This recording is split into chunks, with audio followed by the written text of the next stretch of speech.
The Nashville Predators were expected to be one of the more interesting teams in the league to watch this season. Yeah, that hasn't panned out.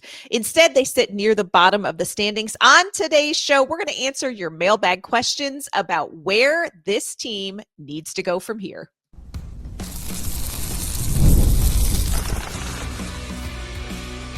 You're Locked On Predators, your daily podcast on the Nashville Predators, part of the Locked On Podcast Network, your team every day. Happy Friday, everyone. Welcome to the Locked On Predators podcast. Thanks so much for making us your first listen of the day. We are a part of the Locked On Podcast Network, your team every day. Want to kick off this hallelujah, you all. We made it to Friday episode, shouting out our Locked On Predators insiders and our everydayers who tune in to talk Nashville Predators hockey with us. I'm Ann Kimmel. I am a writer and co-host with Penalty Box Radio, and my friends, I have a partner in crime. You do. I'm Emma Lingen, and I'm the Predators site editor and reporter for the Hockey News.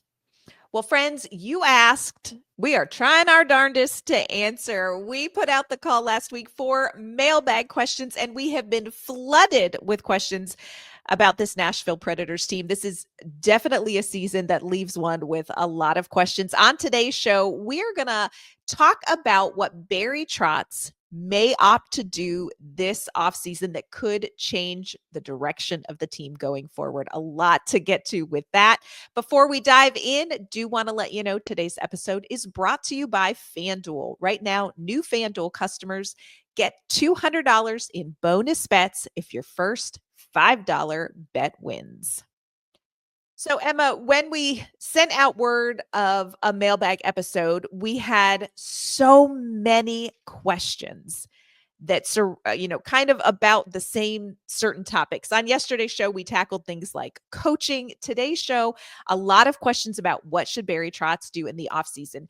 And when it comes to roster moves, roster management, making some changes, there is one overarching question that we got in various forms. And that question is about the elusive center that Nashville just doesn't have. So let's start right there. Gene, one of our insiders, wanted to know, do you think Barry Trotz could work a deal out, which includes some of those stockpiled draft picks, to get the ever elusive number one center? The question, the existential question for Nashville Predators fans. Where is it? Quite honestly, no, I don't think so, because any team who has that kind of center is not giving them up, and especially not for draft picks, because if you have that center already on your roster, then you are not a rebuilding team. You don't want draft picks. I don't know why so many people think that that's just so easy. Like, oh, just give them draft picks. Not every team wants draft picks. Yeah. They don't need them right now. And so I think, but again, elusive, let's think about what elusive means. It means that there's not a lot of them and they are hard to find. And so the teams that have them are going to hold on to them. Like, more often than not, if you were able to pry them away, it would take a lot more than you think. Yes. And a lot more than just draft picks. And teams don't have two elusive centers. They just don't have them. I mean, a lot of teams don't have one. And this is something that I think Predators fans need to hear, because it is such a sticking point. And I understand it, as it should be, because that is such a key component of building a championship team, is having that top tier center. But Nashville is not the only team that doesn't have that, because they're so hard to come by. And, you can, in theory, you can get them two ways. You can trade for them, or you can draft them. And like you said, Emma, teams that have them, they are not giving them up. They are not giving them up. You would have to promise Felix Forsberg's firstborn to get an elusive center here in Nashville, because they're hard to come by. So that leaves you with you got to draft them. Also, Very difficult. And we are going to talk some more about drafting a little bit later in the show. Drafting is wizardry. It's just so difficult. You are drafting kids, and I do mean kids who are just getting facial hair and projecting what they're going to be, what they're going to be able to produce down the road. There are players who you will see sooner, like a Connor Bedard or Macklin Celebrini, but you're going to see them sooner because they're on rebuilding teams. You don't always know if you're getting a franchise changing center. And not every draft has that elusive elite center. They're so hard. They're leprechauns. They're so hard to find. And it is frustrating not to have them because that seems to be a key for Stanley Cup success for a lot of people. I blame The Athletic for putting out that article. The article I'm talking about a couple years ago where like, here are the things that the top teams have. And the number one thing was the elusive center.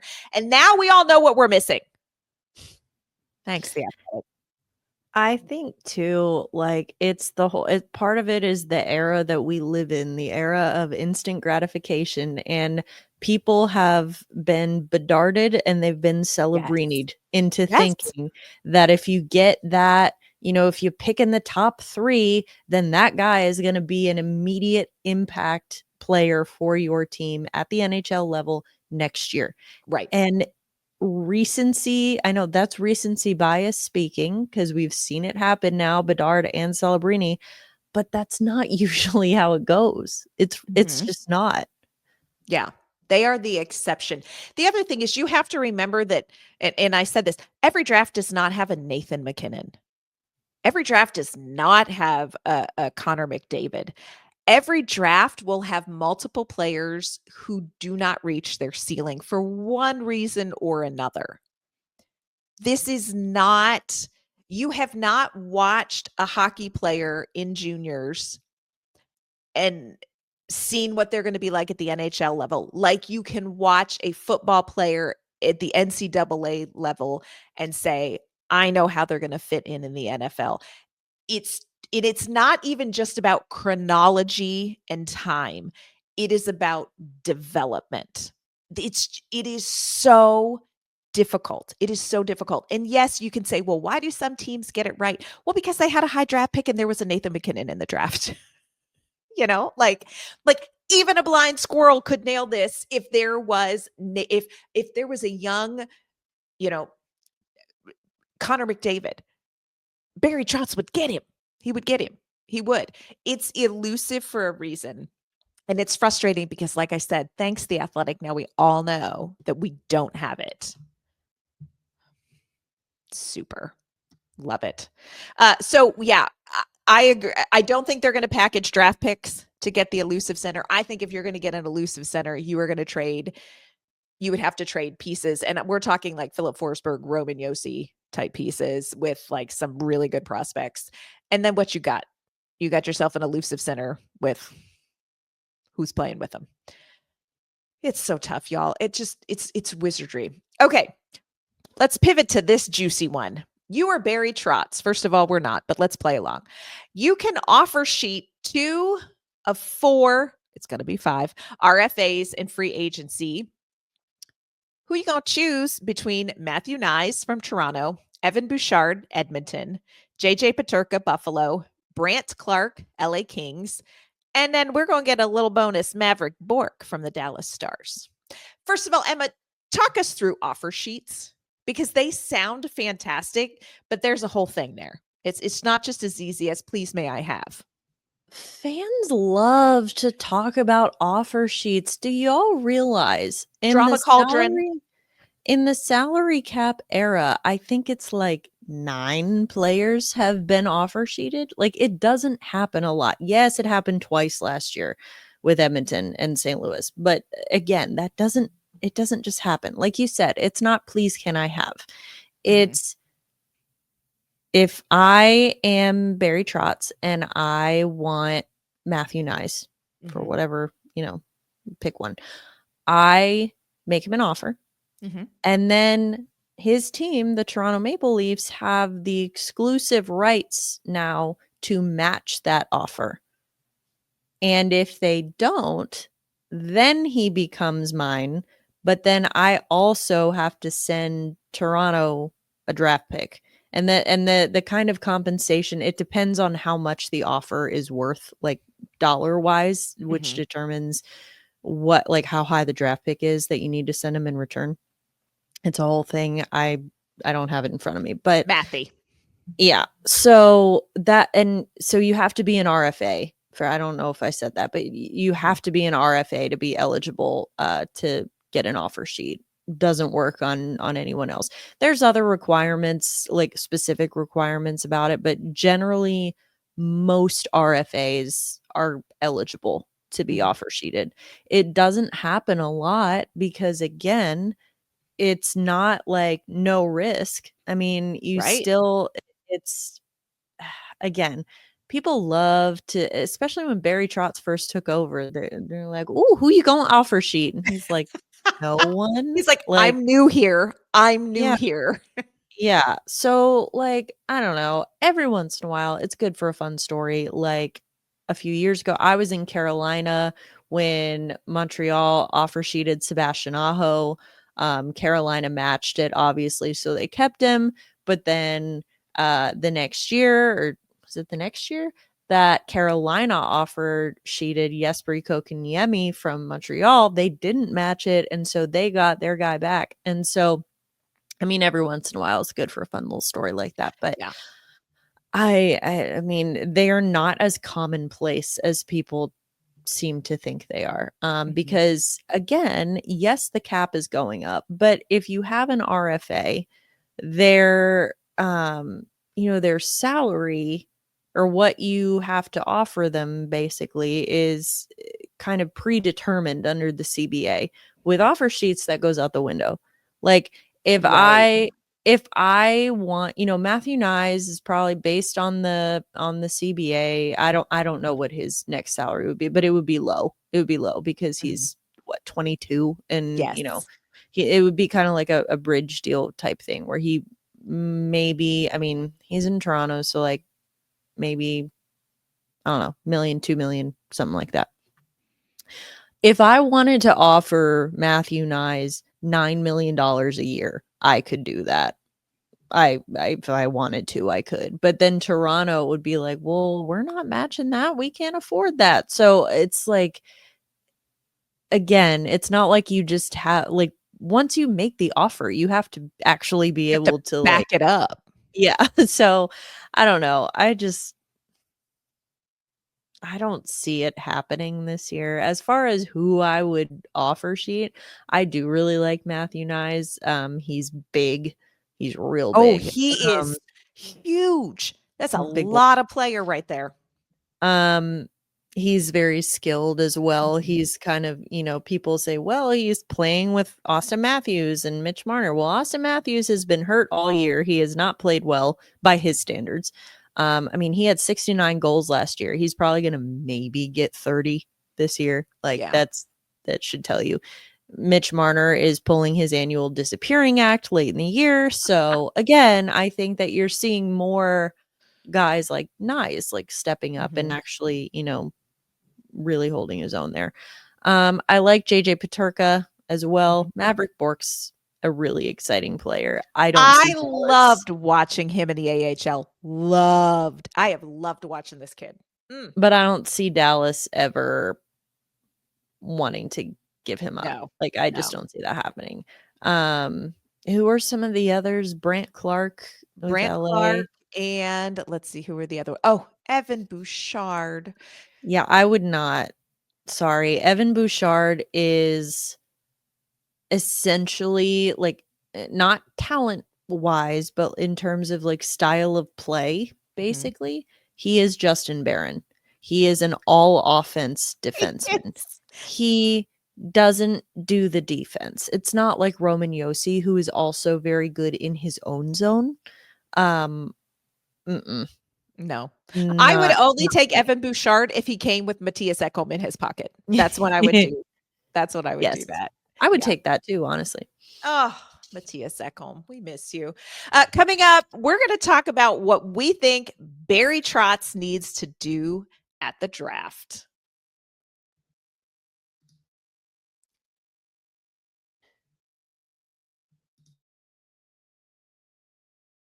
Did you know getting a good night's sleep is the #1 recipe for long-term success in life?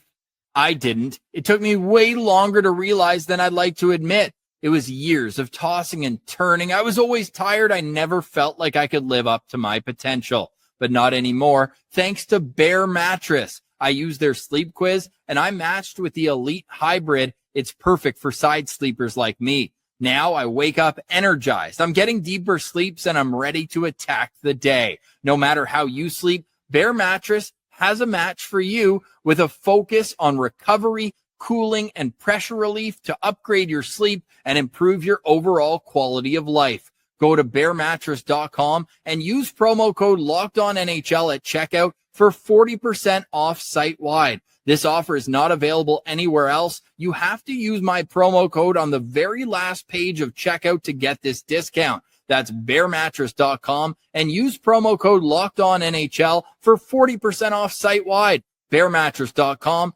promo code LOCKEDONNHL.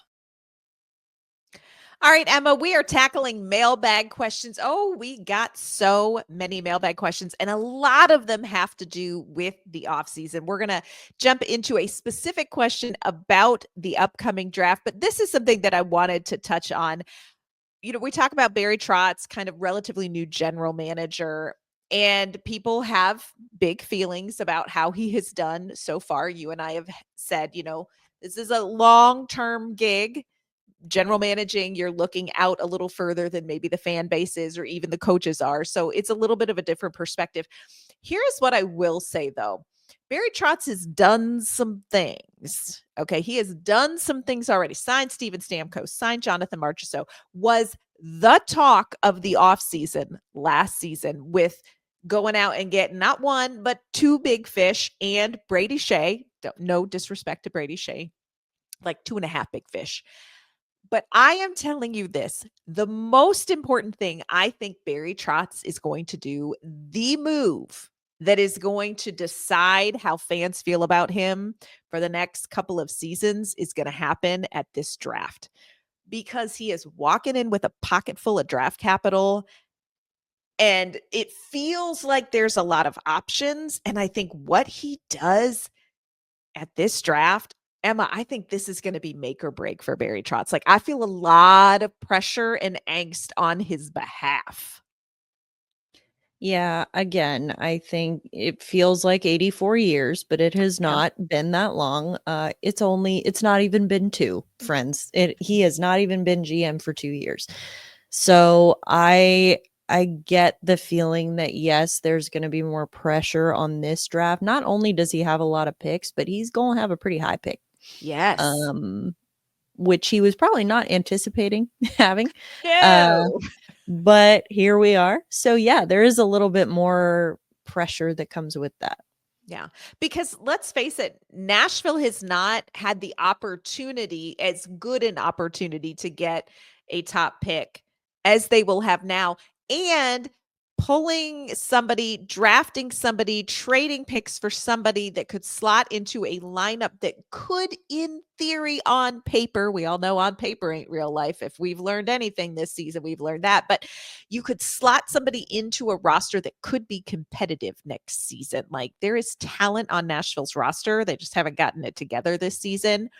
So there's a lot of pressure around this draft and what Barry Trotz does. Now let's get to a specific question. This is from Dustin, one of our insiders. Dustin says, if the Predators pick in the top 4, do you think they go after Schaefer, Misa, Hagens, or Martone? Those are kind of the 4 guys that rotate for top pick. And again, just as a reminder, it is a draft lottery. It is not draft order. So we can't guarantee that if Nashville finishes where they are right now, that means they're going to get a top 4 pick. Their odds increase. But if, just say Nashville got a top 4 pick, who you picking if you're Barry Trotz, Emma, and why?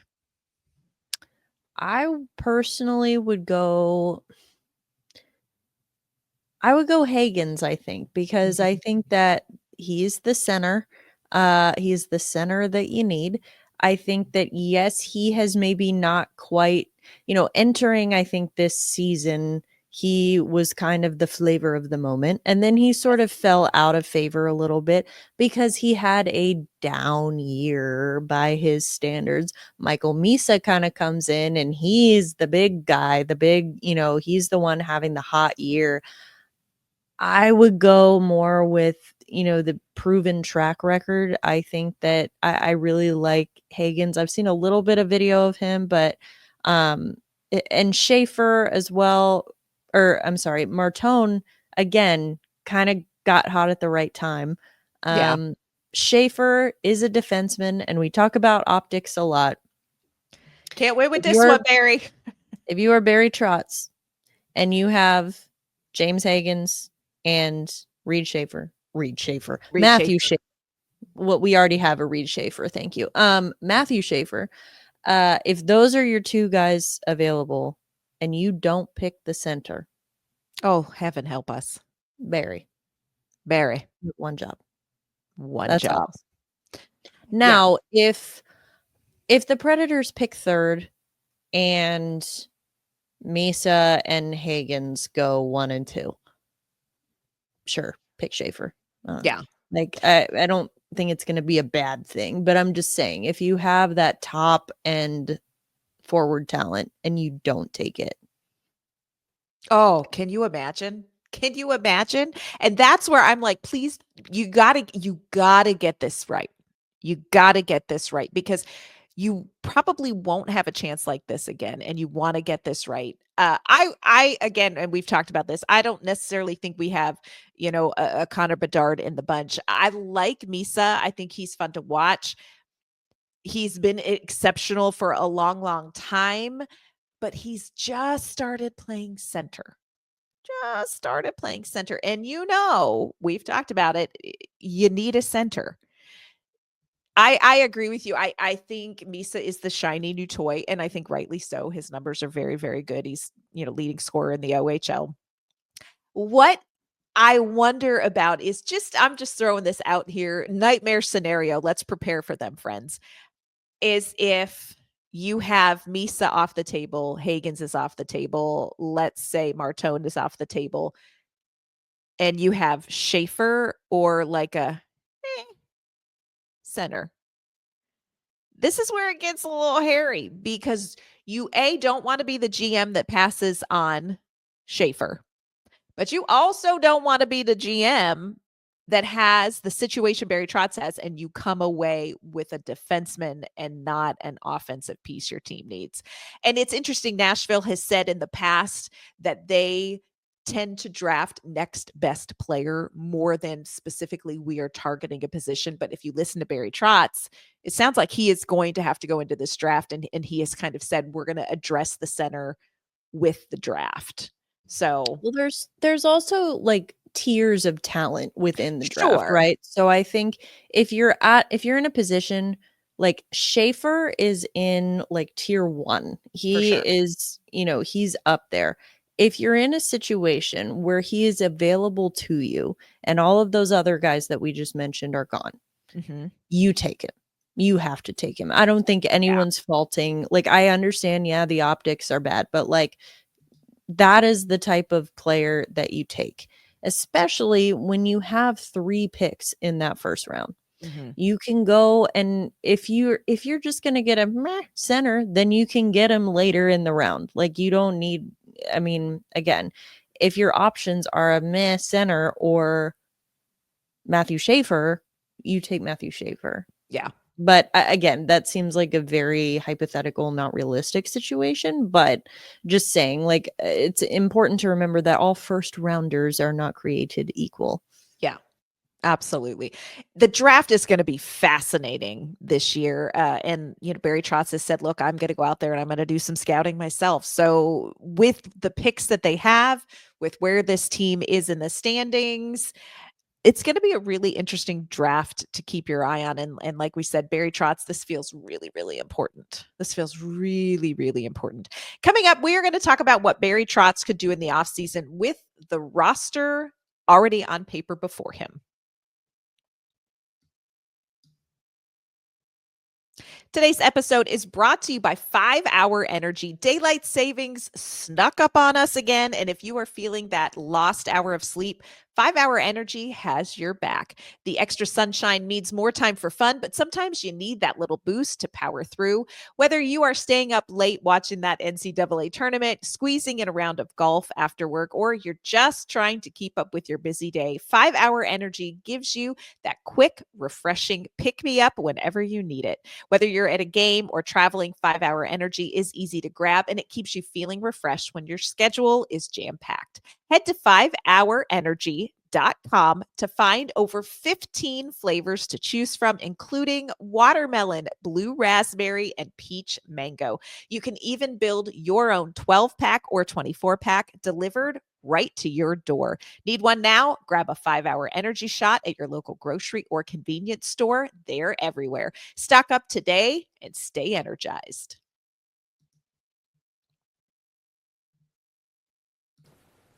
The NCAA tournament is here, and so is the Bracket Breakdown. Locked On Podcast Network and Amazon Fire TV channels are teaming up to deliver NCAA tournament coverage like never before.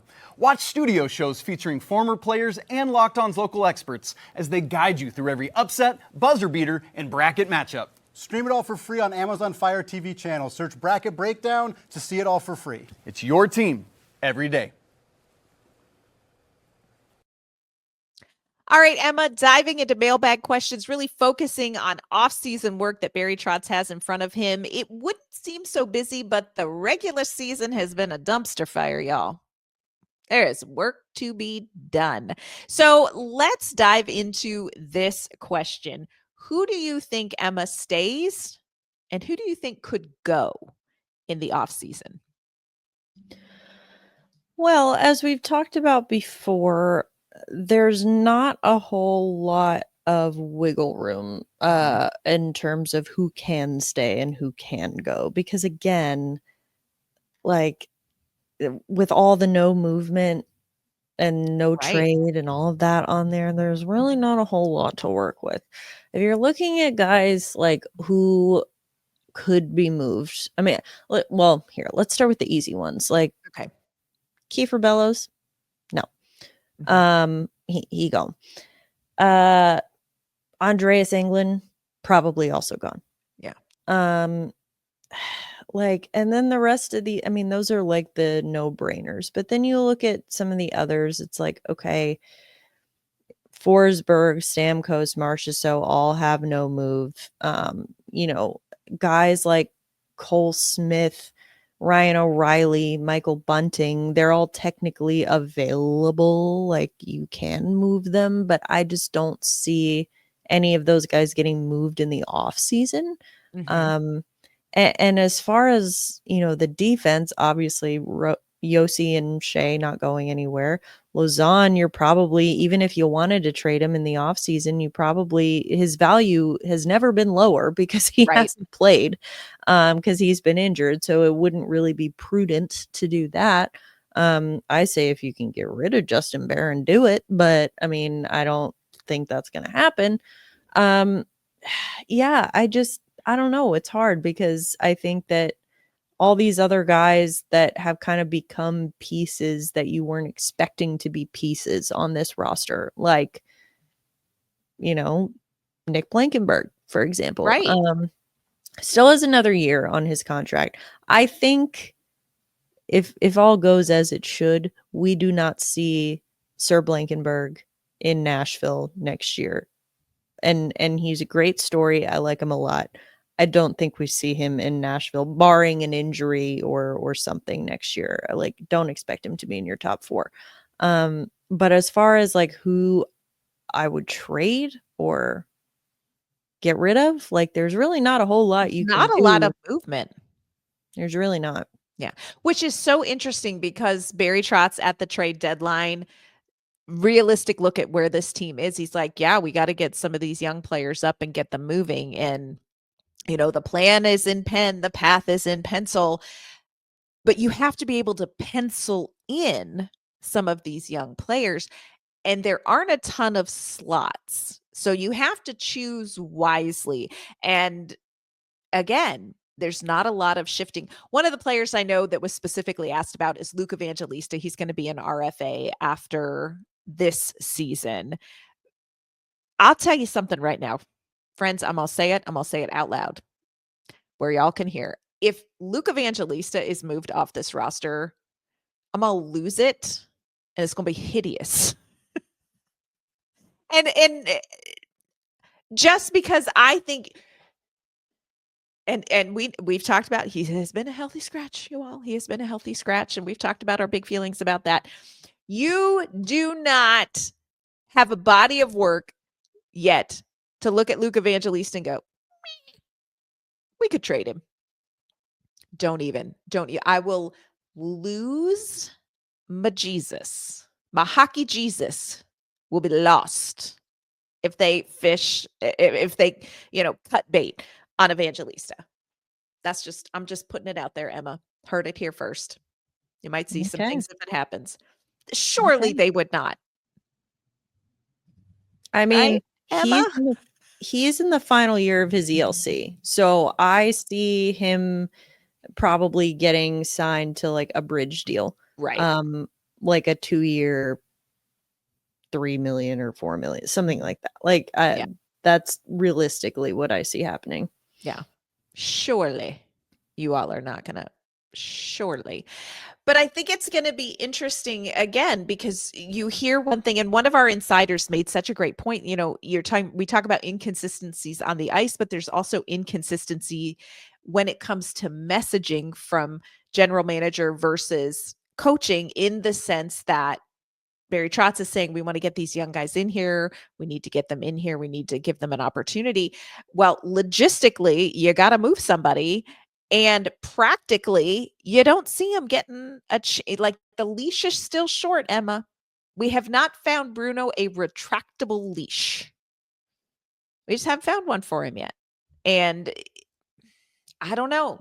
I don't know. Look, it is going to be very interesting to me to see what Barry Trotz takes away from this season in every aspect of it. Coaching. What is he going to take away from this? Yes, I think coaching has definitely been an element. There are some things that I think that probably in hindsight, Andrew Brunette would do differently for this team that would be beneficial had he done differently. I think chemistry has been an issue. I think every single player not being able to find his groove has been an issue. It's going to be fascinating to me to see what Barry Trotz thinks are the biggest takeaways and how he addresses them, because you almost don't want to overcorrect, but you don't want to undercorrect after a season like this. And he's got to figure out where to land in that when it comes to like current roster, who he's bringing up, and what he's going to do with all this draft capital. This has not been a season that gives him a clear direction. No. So I think, I know nobody's in any kind of mood to be giving Barry Trotz any sort of grace right now, and I understand that. But know that like this is not easy. Like all of this whole what is this team thing? Yeah, it's our jobs to debate it. It's his job to actually figure it out and fix it. And That's so decide. I personally do not envy him that one bit. Yeah. And the record tells a story. But you have to look deep into that and say, what is the cause? And you have to address it, but you can't overreact, but you can't underreact. Barry Trotz, God go with you this offseason, my good friend. He's not really my great friend. He's just a guy. I'm sure he's lovely, but we don't hang out. We're also not related to him, and he's not related to Bruno. There's no relation at all. No. The Nashville Predators are going to be playing some games this weekend. Toronto Maple Leafs at home. That is a 6 p.m. puck drop. And then St. Louis, because why not? Just saw them. Let's see them again. That's going to be a road game. That's going to be a 5 p.m. puck drop. So plenty of hockey this weekend that maybe Barry Trotz is going to see something that helps him figure out what to do in the offseason. Want to thank everybody for submitting your questions. There were questions that we simply couldn't get to for time. We're going to do another one of these mailbags. And of course, we're going to tackle off-season mailbag once we wrap up this regular season that has just been a whole thing, you all. A whole thing. Emma, before we log off on this Friday, will you let everyone know where they can find you and your work? You can find me on social media at Emma_Lingen, and you can find my work at the Hockey News. And you can find me on social media at ANK_Mama on Ice. You can find my work with Penalty Box Radio as well. Friends, that is going to do it for this week's episodes of the Locked On Predators podcast. Thanks so much for making us your first listen of the day. We're going to be back on Monday recapping weekend hockey. We look forward to seeing you then.